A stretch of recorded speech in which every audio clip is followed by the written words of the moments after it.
प्यारे विद्यार्थियों, आज हम थोड़ा सा आपका कल का जो टॉपिक था जॉइंट्स का क्लासिफिकेशन हम देख रहे थे, जॉइंट को हम डिफाइन कर रहे थे। हम आज थोड़ा सा उसी को आगे बढ़ा के हम जॉइंट्स से होने वाले लाभ और हानियों के बारे में थोड़ा सा समझने का प्रयास करेंगे कि क्या एडवांटेज होते हैं जॉइंट्स के और क्या क्या डिसएडवांटेज होते हैं। आज इसीलिए आज का हमारा जो टॉपिक है वो है advantage and disadvantage of joints, कि संधियों के क्या लाभ हैं और क्या हानि है। तो प्यारे विद्यार्थियों, जैसा कि आप जानते हो कि संधियां किसी भी शैल संरचनाओं की वो विभाज्य तल होती हैं जहां से शैलों को खंडों में हम तोड़ सकते हैं या विभाजित कर सकते हैं। ऐसे ही जो तल हैं वो विभाज्य तल, वो संधि तल कहलाते हैं। तो संधि वे विभाज्य तल हैं जो शैलों को विभाजित करने के लिए काम में आते हैं। और इन विभाज्य तलों, जैसा कि आप इस डायग्राम में भी देख रहे हैं, इन विभाज्य तलों में शैलों का मूवमेंट नहीं होता, शैलों का संचलन नहीं होता। संचलन यदि होगा तो वो फॉल्ट हो जाएंगे, लेकिन चूंकि ये क्रैक्स हैं, ये दरारें हैं, इसीलिए जैसा कि आप इस डायग्राम में देख रहे हैं कि बहुत सारे हमने जॉइंट्सों की चर्चा की है, चाहे वो जियोमेट्रिकल जॉइंट्स हों, चाहे वे जेनेटिक जॉइंट्स हों। तो जो विभाज्य तल है वे दरार के रूप में है और इन विभाज्य तलों के सापेक्ष लॉन्ग उनका मूवमेंट या संचलन जो है वो नहीं होता है। और ये जो जॉइंट्स होती हैं, ये संधियां होती हैं, जैसा आप जानते हैं, ये कुछ इंचेस से लेके और कई फुटों तक भी हो सकती है, यानी बहुत छोटी से कई आकार में बड़ी भी हो सकती हैं। और इनका जो संधि तल है अधिकतर समतल होता है।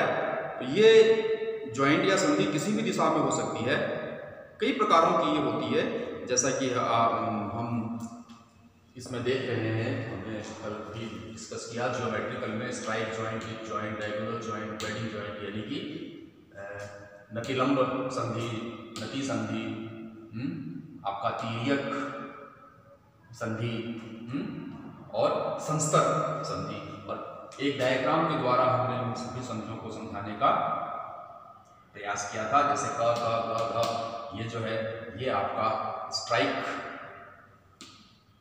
जॉइंट हो गया। और उसी तरह से आपका य, र और ल, ये जो है ये आपका डिप जॉइंट हो गया। उसी तरह से ये डायगोनल जॉइंट है, ये प फ भ, जैसे डायग्राम में देख रहे हो आप, या ट ठ ड, ये डायगोनल जॉइंट है। और उसी तरह से एक ये वेडिंग जॉइंट है, अ द स, डायग्राम से हमने दिखाने का प्रयास किया। इसके अलावा जेनेटिक में भी कई प्रकार के हैं संधियां होती हैं, जैसे कॉलमनर है, मुराल है, शीट है, फेदर्ड है, रिलीज जॉइंट है, एक्सटेंशन जॉइंट है और शियर जॉइंट्स है। इन सब की चर्चा जो है वो हम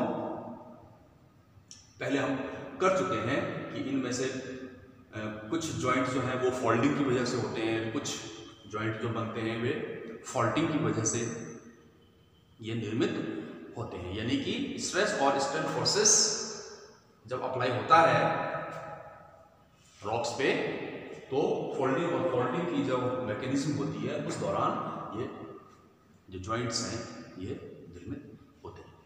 हम थोड़ा सा अभी हम विचार करें कि भूविज्ञान में या जियोलॉजी में इन संधियों को की क्या महत्ता है, क्यों ये महत्वपूर्ण है, इम्पोर्टेंट है, कि जो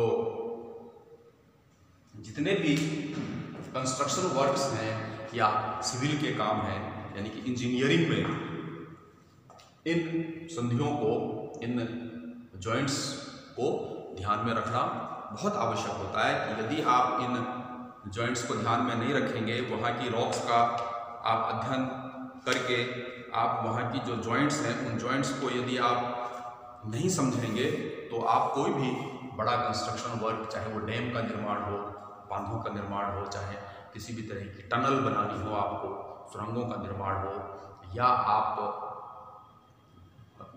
बोरिंग करते हैं पानी प्राप्त करने के लिए या ड्रिलिंग करते हैं, उस समय आपको इन जॉइंट्स का अध्ययन करना होता है, यानी इन चट्टानों का अध्ययन करना होता है कि क्या उनमें किसी प्रकार की कोई संधि या कोई जॉइंट तो डेवलप नहीं है।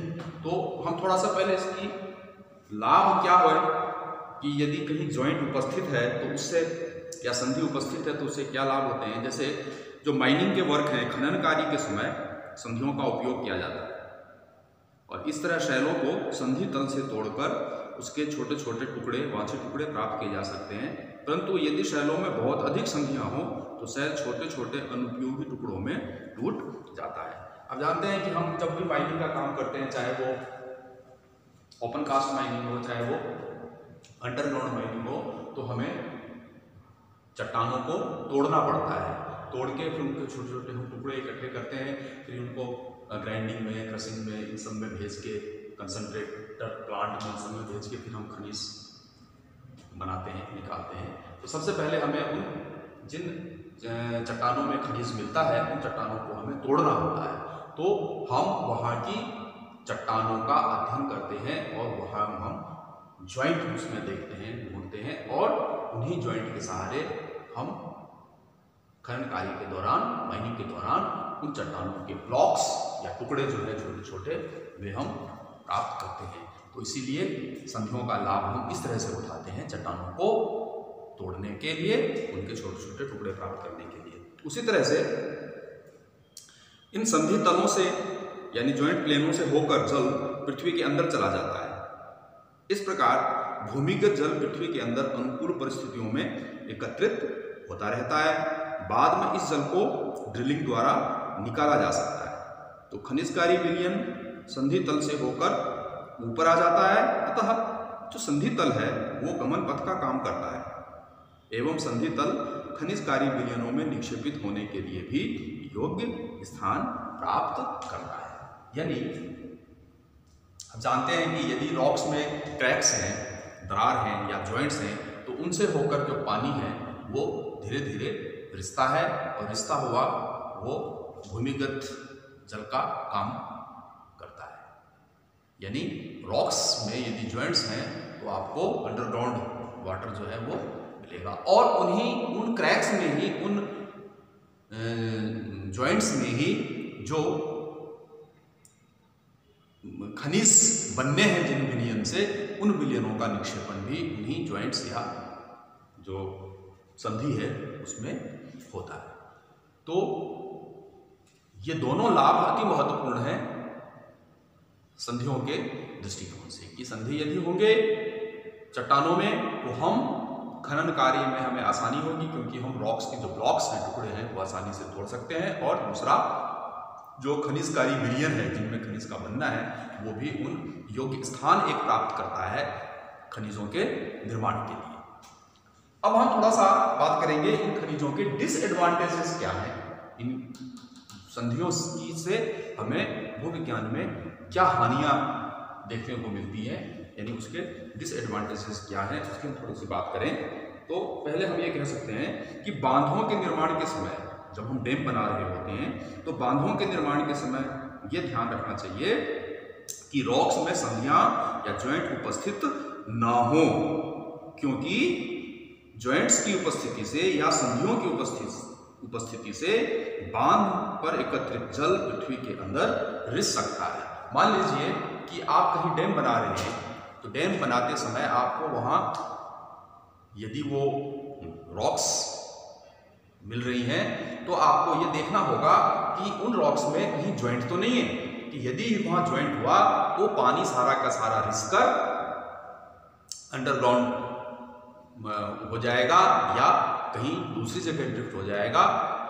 तो हमारा जो काम है वो असफल हो जाएगा। तो ये देखना होता है डैम के निर्माण के समय, बांधों के निर्माण के समय, कि वहाँ की शैलों में, वहाँ की रॉक्स में किसी प्रकार की संधि तो उपस्थित नहीं है। दूसरा, इसी तरह से सुरंगों में यदि संधियां पाई जाती हैं, सुरंग यानी टनल्स, जो टनल बनाते हैं पहाड़ों में, जो सुरंगें बनाई जाती हैं, तो सुरंगों में यदि संधियां पाई जाती हों तो संधितल द्वारा सुरंगों की छतों से जल सुरंग के अंदर रिस सकता है। तो सुरंगों की छत अथवा उसकी जो पार्श्व की दीवारों से संधियों की उपस्थिति के कारण शैलखंड टूट कर गिर भी सकते हैं। यदि हम टनल बना रहे हो किसी पहाड़ में, तो हमें उन संधियों का अध्ययन करना होता है कि यदि संधियां हुई तो उसमें से पानी टपकेगा और उसकी पास की और ऊपर की जो दीवारें हैं साइडों की, उनसे रॉक्स के टुकड़े, ब्लॉक्स भी टूट के गिर सकते हैं, तो हम सफल नहीं हो पाएंगे। इसीलिए सुरंग बनाते समय या टनल बनाते समय भी संधियों का ध्यान रखना अति आवश्यक होता है। उसी तरह से किसी भी इंजीनियरिंग की बड़ी संरचना के निर्माण के लिए, निर्माण से पूर्व उन संधियों का अध्ययन आवश्यक होता है, क्योंकि संधि तल कमजोर तल होता है। आप कोई भी इंजीनियरिंग वर्क कर रहे हैं फील्ड में, तो आपको जॉइंट्स को ध्यान में रखना जरूरी है, क्योंकि इन जॉइंट्स विभाज्य तल होते हैं चूंकि, तो हमको ऐसे स्थानों से बचना होगा। उसी तरह से शैलों के संधि तल पर आसानी से अपक्षय होता है, यानी वेदरिंग होती है, अतः संधि के कारण शैलों के घनी शैलखंड प्राप्त होते हैं, जबकि स्तंभी संधि के कारण स्तंभ के समान शैलखंड प्राप्त होते हैं। तो जो हमें जॉइंट से इसलिए भी बचना चाहिए क्योंकि जॉइंट के सहारे अपक्षय जो है वो अधिक होता है। तो यदि अपक्षय की क्रिया होगी तो जो भी ब्लॉक्स के टुकड़े हैं वे टूट के अलग हो सकते हैं। और हम ये भी कह सकते हैं कि संधियों की उपस्थिति के कारण भूस्खलन यानी लैंडस्लाइडिंग की संभावना अधिक हो जाती है। यदि संधि की नती पहाड़ों की ढाल की दिशा में हो तो शैलखंड अधिक आसानी से फिसल सकते हैं। अब यदि जॉइंट्स होंगी और जॉइंट्स होंगी तो लैंडस्लाइड होने की संभावना अधिक होगी, क्योंकि जॉइंट्स के सहारे ब्लॉक्स टूटकर पहाड़ों के ढालों से होते हुए नीचे की ओर बढ़ने शुरू होंगे। तो ये कुछ एडवांटेज और कुछ डिसएडवांटेजेस हैं जिनको ध्यान में रखना आवश्यक होता है। इसीलिए भूविज्ञान में इन जॉइंट्स को, संधियों को हमें पढ़ना होता है। थैंक्स।